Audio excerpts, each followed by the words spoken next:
¿Quieres contestar, Marcelo? Hermanos, tenemos que considerar que Lutero vino después de 1500 años, después de Jesús y de Pablo y de la primera etapa de la iglesia. Después de Lutero han pasado 500 años. No podemos dar saltos, ¿no?, de Jesús a Lutero y de Lutero a nuestros días. Lutero manejaba el principio de una iglesia reformada, siempre reformándose, ¿no? Entonces, la realidad hoy, el contexto hoy, social, político, es diferente que en el tiempo de Lutero, ¿no? Han pasado muchas cosas después de que Lutero se levantó y clavó esas 95 tesis. Entonces, la reforma que necesitamos hoy debe considerar el tiempo en que vivimos. Jesús nos llama, nos desafía a que sepamos leer los tiempos, sepamos discernir en qué tiempo estamos. Por ejemplo, el primer día que hablé, les dije que según lo que pienso, y hemos hablado eso también con Jorge, el énfasis que hoy la iglesia en Bolivia necesita, de las 5 solas, por supuesto que todas ellas son importantes, es solo Cristo. Nuestra iglesia boliviana necesita tener claro lo que la Biblia dice acerca de nuestro Señor Jesús. Todavía nos confunden con otros grupos, ¿no? Nos ponen una identidad que no es nuestra, y creo que eso tiene todo que ver en Bolivia por las creencias que hay, por la realidad que está viviendo Bolivia. Se necesita enseñar y exaltar, conocer más el nombre de Cristo. Eso sería parte de la reforma que podríamos hacer hoy, ¿no?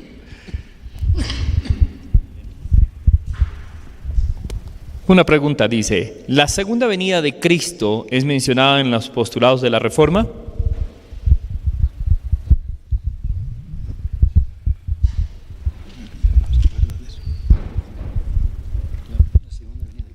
Sí, es mencionada en la Reforma.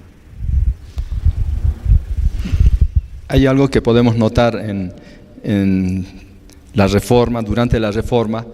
Los teólogos principalmente le dieron el énfasis, la atención a la doctrina de la salvación, ¿no?, al valor de las Escrituras, a la gracia de Dios. Es decir, estos postulados que hemos ido desarrollando durante estas 3 noches, creo que la doctrina de la escatología, la venida del Señor Jesucristo, los acontecimientos, los eventos futuros, no han recibido toda la atención. Son siglos más tarde que el movimiento de los hermanos, llamado de los hermanos, que van poniendo más énfasis en el estudio de la segunda venida del Señor Jesucristo.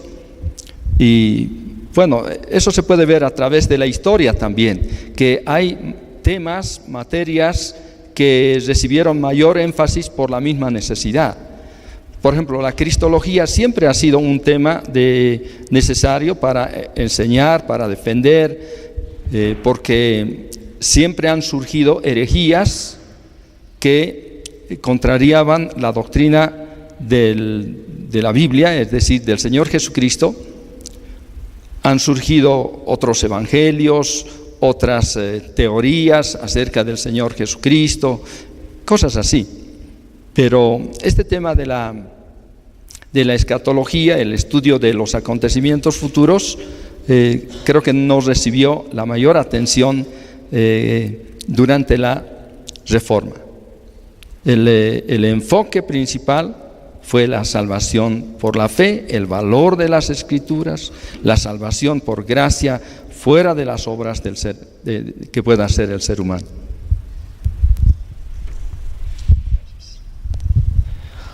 Junto con esto, hay una pregunta que dice, ¿por qué la falta de misiones durante la Reforma?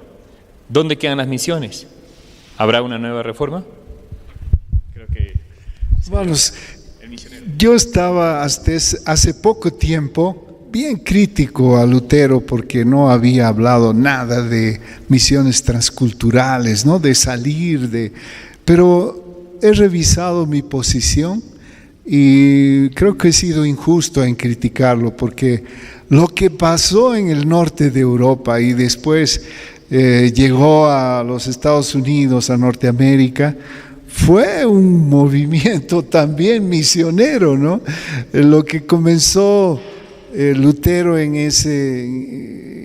ese palacio, en ese castillo donde tradujo la Biblia y comenzó a divulgar a través de la facilidad que le daba la imprenta sus ideas, la Biblia en alemán, después tradujeron otra versión de la Biblia en inglés, ¿no?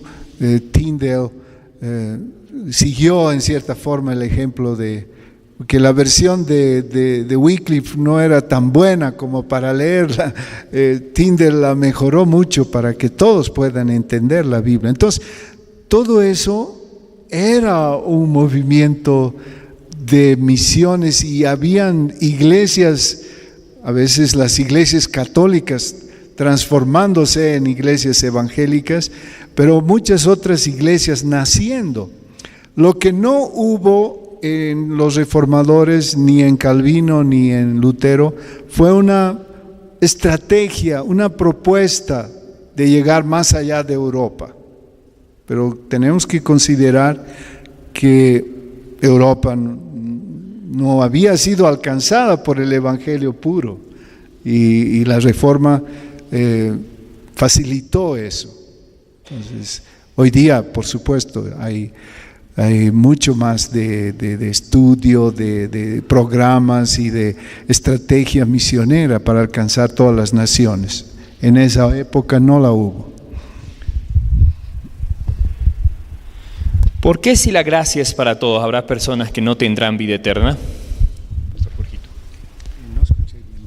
¿Por qué si la gracia es para todos, habrán personas que no tendrán vida eterna? La obra del Señor Jesucristo provee salvación a toda persona. Tenemos la peligrosa libertad de decir sí o no a Dios. Dios no ejerce su poder soberanamente para llevar las personas a la salvación. Podemos ver a Cristo llorando sobre Jerusalén diciendo: oh Jerusalén, cuántas veces quise juntarte como la gallina a sus polluelos y no quisiste. Es decir, había resistencia, había rechazo, ¿no? En Juan capítulo 3, cuando Cristo habla de la salvación, el que cree no es condenado. El que no cree ya es condenado. ¿Por qué? Porque no ha creído. No, y pone la responsabilidad sobre el individuo de rechazar o recibir la gracia de Dios. Así que si una persona no quiere estar con Dios, bueno, hay un lugar donde él puede estar. Se llama infierno. Dios piensa en todo, ¿no? Provee también para aquellos que no quieren estar con Él y lamentablemente por el pecado y la dureza del corazón hay quienes rechazan. Pero Dios respeta la decisión de la persona a tal punto que si escoge infierno puede irse ahí, ¿no? Claro, creo que Dios hizo todo posible, incluso el juez que va a pronunciar la sentencia tiene en sus manos las marcas de su sufrimiento para proveer la salvación, pero nadie entrará a la fuerza, ¿no? Cada persona que entre va a ser por haber creído y recibido al Salvador. Así que no es el deseo de Dios que ninguno perezca, sino que todos procedan al arrepentimiento. Dios no se goza en la muerte del pecador, pero respeta la decisión y el Espíritu Santo toca corazones. Lamentablemente hay quienes se endurecen y rechazan esa oferta de la gracia de Dios.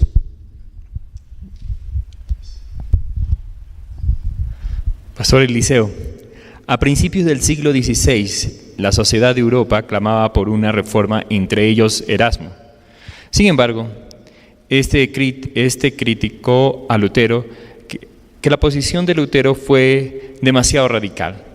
¿Considera que Lutero podría haber conseguido generar una reforma que no acabe en el cisma católico de la reforma? Claro que sí. Gracias.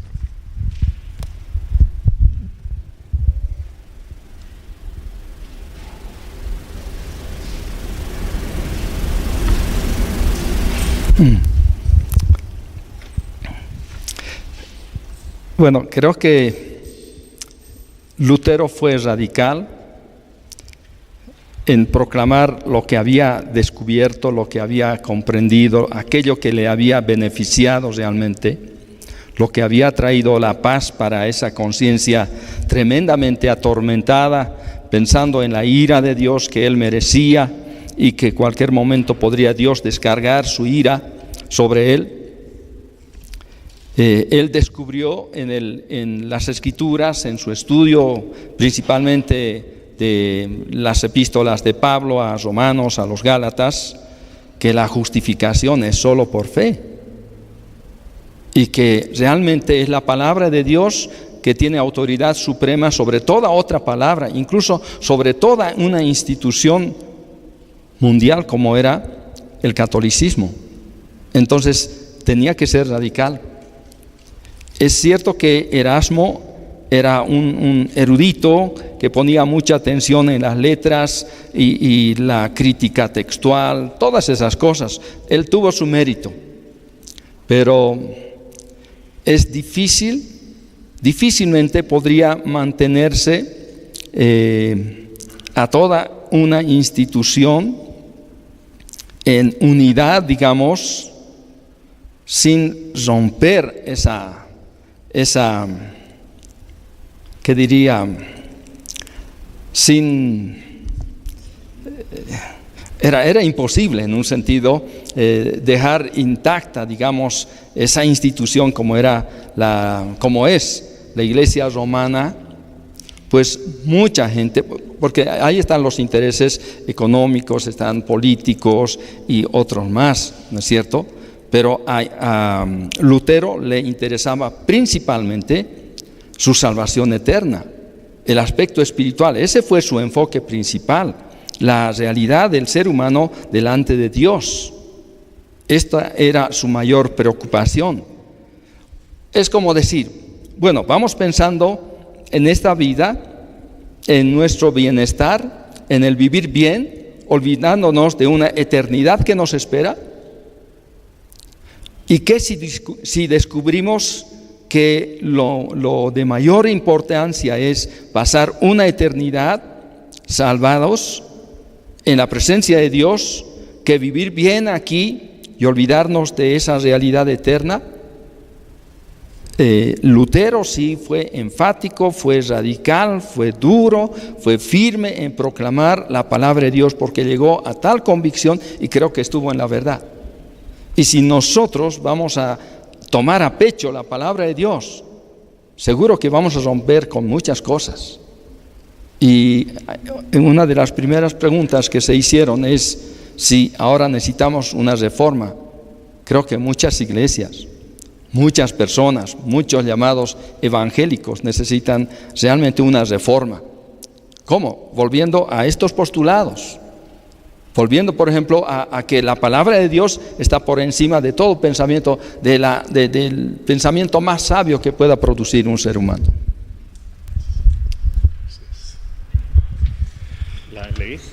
La reforma tuvo un contexto histórico, aunque la palabra es la misma siempre. No tendríamos que trabajar por una reforma para América y que la iglesia cristiana necesita a gritos, la reforma tuvo su realidad, tuvo su demanda, ¿no? Habían pasado 1000 años y se llama a esa época el oscurantismo. Las tinieblas en el mundo fueron tan pesadas, ¿no?, que habían afectado no solo el aspecto religioso, sino el feudalismo estaba esclavizando a mucha gente, ¿no? Muchos morían y había una total falta de valores éticos, y por eso se llama oscurantismo hasta 1500, y después de 1500 renacimiento, ¿no? Porque hubo un despertar de la libertad, la fe en el caso de los reformadores. Sí, la respuesta es un contundente sí. Tenemos que trabajar por una reforma para hoy, para nuestro país, para nuestra América, ¿no? Y tiene que ver con el contexto en que estamos, ¿no? Por ejemplo, la reforma debe comenzar aquí, en nosotros, en nuestras iglesias. Nuestras iglesias, como esta iglesia histórica, ¿no? Una iglesia con un renombre, digamos, de haber permanecido en la escritura, en la fidelidad a su Señor, necesita reformas, por supuesto. Por ejemplo, en cuanto a ser sal y luz en este mundo, en cuanto a penetrar la sociedad en todas sus áreas, en todos sus aspectos, ¿no? Como que la iglesia más antigua, más conservadora, se ha acomodado a estar dentro de las 4 paredes y se ha acomodado a abordar el aspecto religioso nada más, ¿no? Creo que los reformadores y Cristo principalmente han ido iluminando, ¿no? Poniéndole sal a todo el mundo, a todo aspecto de la vida humana y de la sociedad. Oremos por una reforma. Bueno, hay iglesias que realmente se han distanciado, ¿no? Han distorsionado el mensaje. Hoy lo que más prevalece, lo más visible de lo que se llama cristiano son iglesias que están totalmente fuera del espíritu y del mensaje de Jesucristo, ¿no? Eso también hay que reformarlo, hay que denunciarlo, hay que mostrarlo por la predicación de la palabra, ¿no? Eso, hermanos. Responde.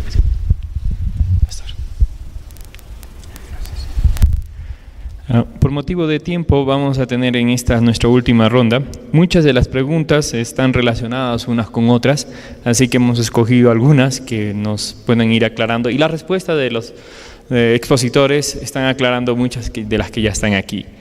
Entonces, esta será la última ronda que vamos a tener de respuesta. Gracias.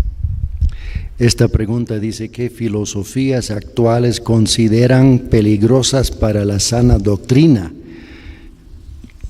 Creo que una de las enseñanzas que se ha extendido tremendamente es el Evangelio de la prosperidad, que convierte la salvación en tema de riqueza, de salvarse de la pobreza, ¿no? Y la verdad es que hay muchísimas iglesias que se han ido con este enfoque. ¿Y cuántas personas van, asisten, escuchan, ofrendan, siembran? Y cuando no llega la cosecha, abandonan y ya no quieren saber más, bien vacunados en contra del Evangelio, cuando tal vez ni siquiera lo escucharon, ¿no? Ahora, Cristo evidentemente no entendió bien el Evangelio de prosperidad, porque vivió en pobreza, lo cual también el apóstol Pablo el pensar de que este es un asunto de poder manipular a Dios, es algo mágico, de apretar un botón con ofrendas para recibir, distorsiona completamente el Evangelio. La Biblia dice que a través de muchas tribulaciones vamos a entrar en el reino.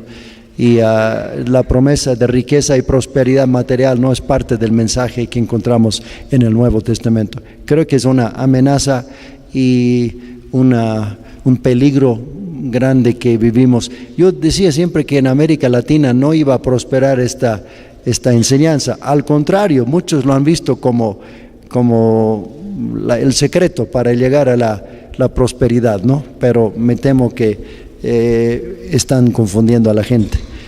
Otras corrientes que hay, hay una corriente del nuevo ateísmo, que los antiguos ateos no creían en Dios. Los nuevos ateos creen que creer en Dios es algo malo y atacan con una ferocidad, una agresividad muy fuerte, y hay muchos libros que han salido.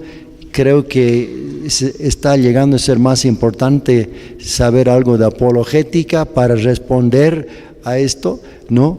Hay gente que se están dejando llevar con estas ideas. Conozco uno que antes era hermano, leyó uno de estos libros y ahora no quiere saber. Creo que esto presenta un peligro para la iglesia. El secularismo que sugiere de que ahora la ciencia va a terminar de resolver los problemas, la religión ya no toca pito y como que está en riña con la ciencia, cuando en realidad muchos de los primeros grandes científicos eran hombres temerosos de Dios, como Newton, como Galileo, como Copérnico, ¿verdad? Y la ciencia surgió gracias a una perspectiva cristiana y no hay ninguna contradicción. Más bien creo que lo que la naturaleza, las verdades, la ciencia siempre van a estar de acuerdo con las verdades de la palabra, porque tienen el mismo autor que es Dios, ¿no? Y si hay una discrepancia es que uno o el otro no lo estamos entendiendo muy bien todavía, ¿no? Y el secularismo tal vez está llevando a muchos a pensar que la religión ya perdió vigencia, pero no somos máquinas y solamente materia, somos seres con alma y espíritu. Hay una dimensión espiritual que la ciencia jamás podrá responder, y creo que esta corriente del secularismo también es uno de los temas que tenemos que hacer frente.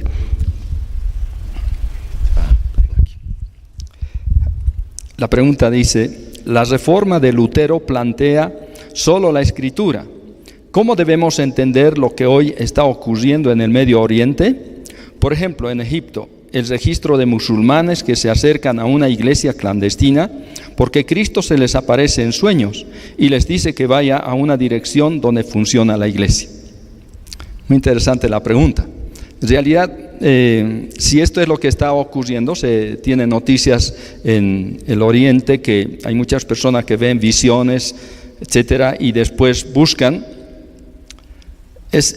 Tiene un paralelo para mí, por ejemplo, con Cornelio. En el capítulo 10 del libro de los Hechos nos cuenta que Cornelio recibió la visita de un ángel, tuvo la visión de un ángel, y el ángel no le predicó el evangelio, no le instruyó en las cosas de la vida cristiana. Más bien le indicó que hiciera llamar a Pedro para que le hablara el mensaje de Dios. Así fue, él buscó a dos de sus criados, incluso tenía la dirección donde encontrar a Pedro. Pedro, mientras tanto, estaba siendo preparado por Dios con otra visión, mediante otra visión, para poder entrar a la casa de un gentil, porque nunca había entrado a una casa de gentiles, de personas que no sean judías. Pero quien le predicó el evangelio, quien le presentó el evangelio, fue el apóstol Pedro. Estas personas que seguramente reciben una visión del Señor Jesucristo para buscar una iglesia, aunque clandestina, están justamente quizás siendo guiadas por el mismo Señor Jesucristo para poder encontrar la verdad, para que personas que tienen las Escrituras puedan enseñarle el camino de la salvación, de la vida cristiana y todo lo demás. Entonces no veo contradicción, pues Dios no está limitado de obrar de manera sobrenatural en nuestra época.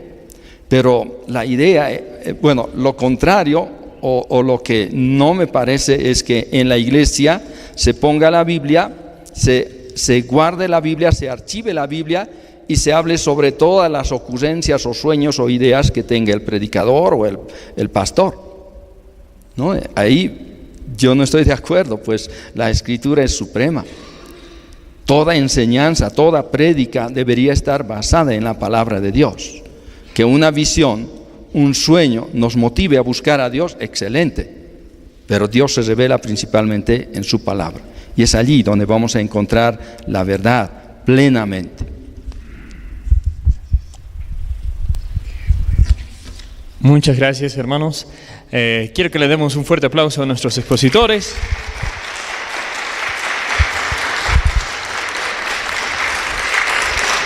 Realmente han sido tiempos de mucha bendición para mí.